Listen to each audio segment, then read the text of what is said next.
Ce que je retiens de cette table ronde autour de la question de la procréation, sur le plan à la fois politique, économique et technique, c'est qu'il y a une ligne rouge que la France peut ou pas franchir.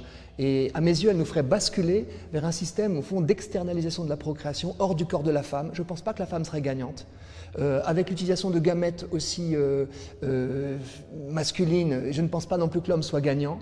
Et avec le risque aussi d'une empreinte, d'une emprise à la soit étatique, soit ultralibérale, soit du marché ultralibéral ou du marché étatique sur la procréation humaine. Autant je pense que la médecine doit soigner, doit prévenir, doit guérir, autant je pense qu'elle ne doit pas se laisser dissoudre finalement dans les normes techniques qui n'ont rien de neutre lorsqu'il s'agit de la procréation humaine où l'enfant, je pense, encore a besoin de fondamentaux anthropologiques, de murs porteurs comme la parité homme-femme dans l'engendrement, l'enceinte maternelle protectrice comme le lieu de sa gestation, et puis l'écosystème familial qui doit être privilégié, soutenu.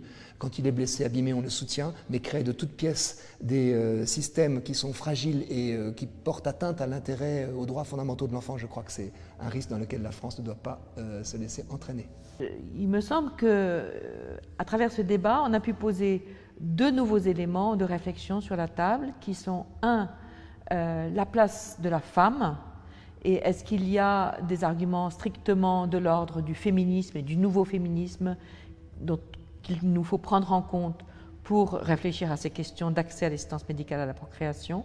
Jusque-là, les choses n'avaient jamais été abordées sous l'angle du féminisme. Il me semble que c'est une question importante qu'il faut qu'on se pose, éventuellement pour dire que ça n'a pas sa place, mais il me semble que les arguments méritent d'être entendus.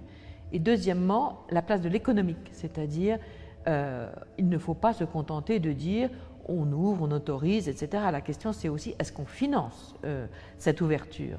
Et cette question-là, elle mérite un débat à part entière et elle fait partie, à mon avis, de la responsabilité de la société que d'y répondre. On ne peut pas juste dire on ouvre et puis ne pas s'intéresser à savoir qui va avoir accès à cela, dans quelles conditions financières et si la sécurité sociale prend en charge ou ne prend pas en charge. C'était un bon débat parce qu'il a été, on a entendu des opinions très très variées sur un sujet difficile, hein, finalement sur l'ouverture de l'AMP et avec l'ensemble de ses conséquences et finalement sur est-ce que le législateur doit-il intervenir sur la procréation et sur l'autonomie finalement qu'il peut y avoir au niveau des femmes.